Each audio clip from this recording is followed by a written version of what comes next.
Alright, so, here's another vlog. This time it's of The Amazing Spider-Man 2. In my description, I say there's going to be spoilers, which there is, so don't bitch at me for the fact that I will spoil this movie. Okay, so, everyone was complaining about this movie and how it's not as good as the first one. I disagree. I think this is an excellent follow-up to The Amazing Spider-Man 1. The villain of Electro was actually really interestingly portrayed by Jamie Foxx. The villain this time around is this, like, nobody type of guy who works for Oscorp. No one really notices him. He's the silent guy you would pass on the subway, and then when Spider-Man saves him from getting hit by a car, it makes his day, and he goes all Stan on Spider-Man's ass and is, like, really obsessed with him. And once he becomes Electro and develops his powers, he sees that Spider-Man is getting attention for confronting him and just snaps and wants to kill him. I thought that was a really interesting take on the character. He was sympathetic up until the very end when he just went full nut job. The second villain in this is Green Goblin. The Green Goblin this time around is not played by Norman Osborn, or he isn't Norman Osborn this time. It's actually Harry Osborn. I thought it was interesting that they took this turn with the character. Harry Osborn has the same genetic disease that his father has. I have no idea if it's a real disease. I just thought it looked like Gollum's disease, in all honesty, from Lord of the Rings. But he has it, and for some reason he's in a real panicked rush to find a cure, even though his father was like 60 or 70 when he died of it, and he's only 20. Forced conflict. But he wants to find a cure for it, and he thinks the only cure would be Spider-Man's blood, when Spider-Man won't give him his blood because it could have unpredictable effects. He loses his mind and decides to just use some leftover spider venom from the spiders that bit Peter and turned him into Spider-Man.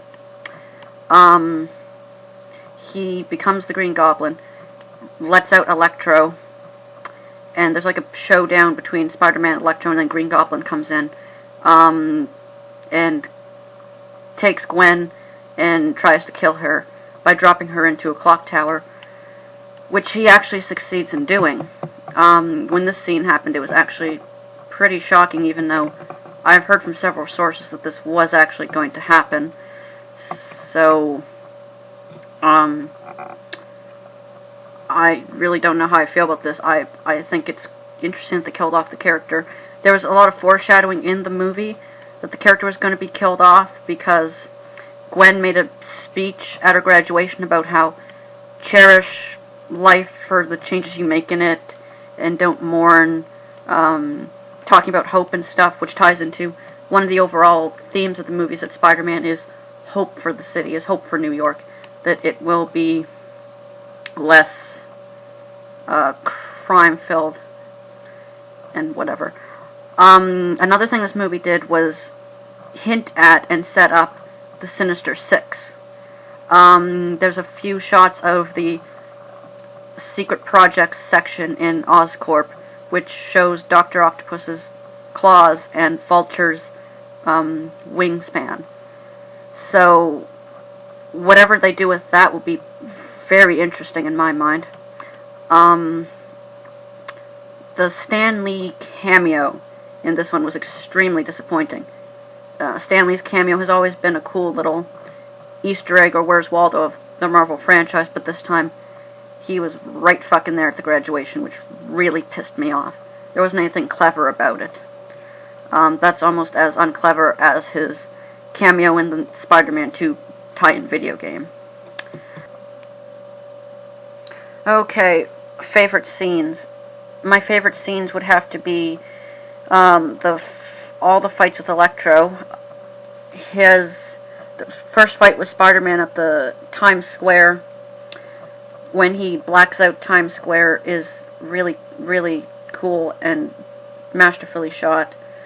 And the secondary fight with him at the end of the movie at the electrical power station in New York was also very cool, and the way they defeat him was actually kind of clever, because Electro is basically like a battery, so they overcharged him, and when you overcharge a battery, poof, it explodes. So that was really cool, and they're gonna bring him back because I'm 90% sure that he is one of the Sinister Six. So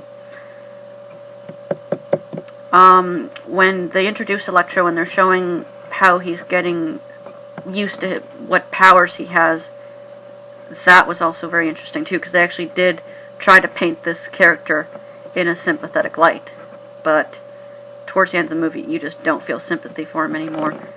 You do before he gets his powers and when he first struggles understanding them. I think that also ties into the overall, another theme that was going in the movie was that this duality of people. Cleverly snuck in there, I guess. A part where this movie shines for me is the romantic scenes between Andrew Garfield and Emma Stone. They have really good chemistry together on screen, and the Gwen Peter Parker love thing is really, really good. Gwen Stacy is way better in my mind than Mary Jane from the old series, and the love triangle between her and Harry and Peter in the third movie. Another cool thing is the after scene in this movie is a teaser of some sorts for Days of Future Past. It features Mystique and some of the other X-Men in like Vietnam or something. It was a very interesting teaser of whatever that movie will be about.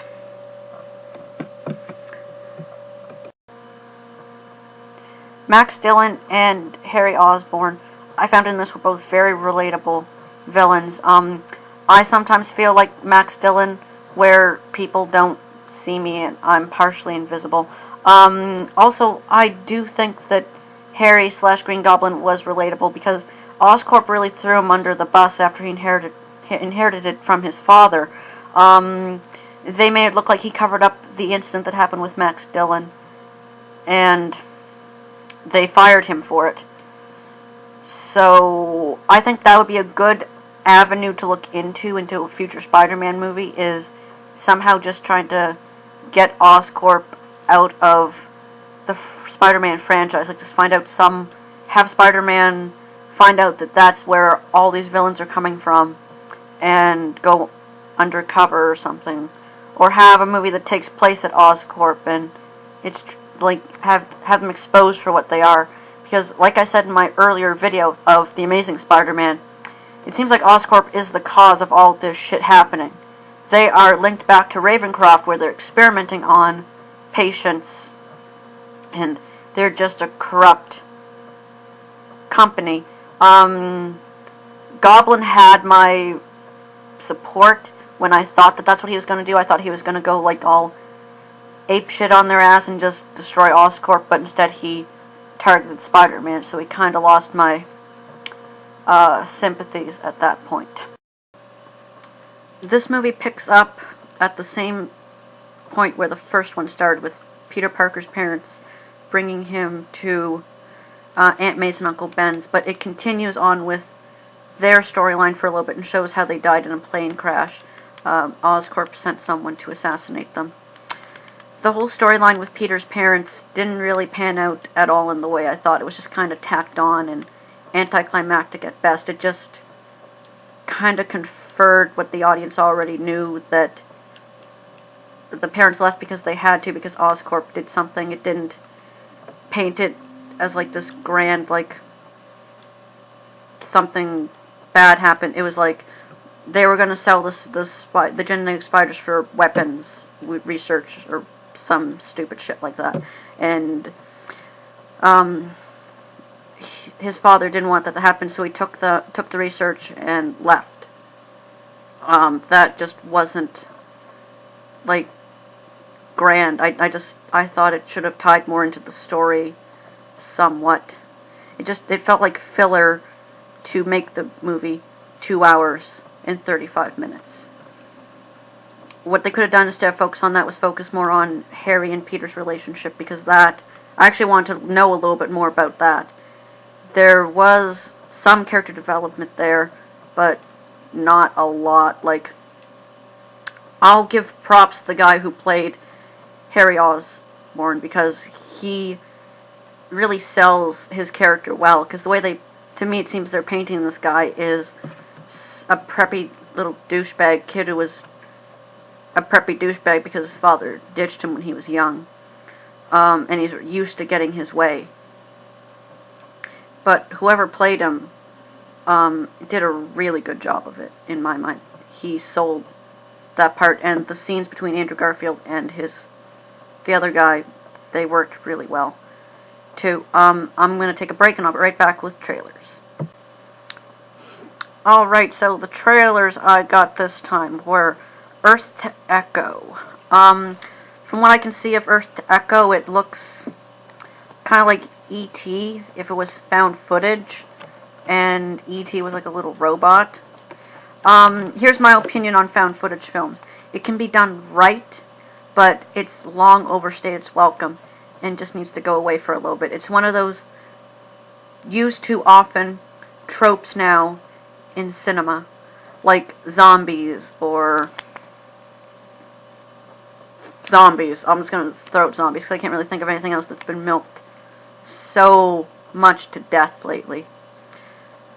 The other trailers I got were Godzilla. Surprisingly, this was an old Godzilla trailer, not the Japanese one that just came out, which shows what very well could be King Ghidorah as the alternate monster. This was an old trailer that came out for Godzilla like a year ago.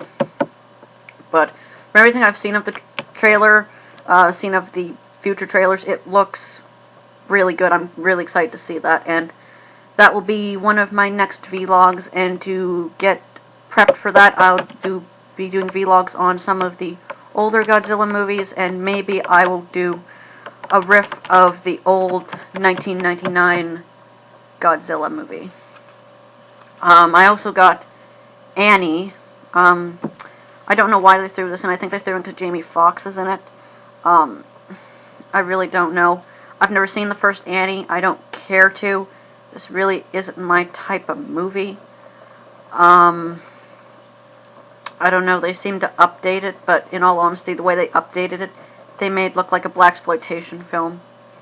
I have a feeling it's going to be a colossal clusterfuck of epic proportions, but we shall see. I also got 22 Jump Street. 22 Jump Street, once again, I think might actually be pretty good. I was a big fan of the first one, and from what the trailer showed,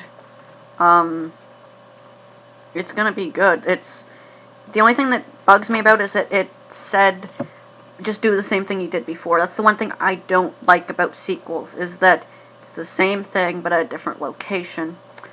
As I mentioned before, superhero movies are improving on this, where the sequel is a different genre than the first one. Like Captain America Winter Soldier, it was spy film or political thriller mixed with superheroes. Or Iron Man was like, Iron Man 3 was a buddy cop film, which happened to have Iron Man in it. I think the reason why people are saying Spider-Man is not as good as the other Marvel films is because it is going back to the old Marvel tropes, where it's this character is just facing more villains. And if it continues to go down that path, it's not going to work out very well at all.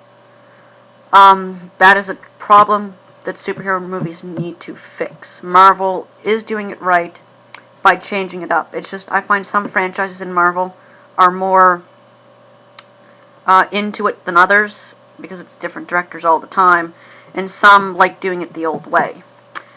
So I'm hoping 22 Jump Street will be a little bit different than the other one, where it's not just them undercover, and shenanigans are happening. I'm hoping it is a little bit different. That is all for now. One other thing. I'm used to seeing the theater promote stupid shit, like cars and cell phones and whatnot, but I've never seen a theater promote toys for the movie that I'm going to go see. To me, that just seems too shameless. I don't know. Chime in with your thoughts and comments on my YouTube channel. Like, comment, subscribe, and see you next time.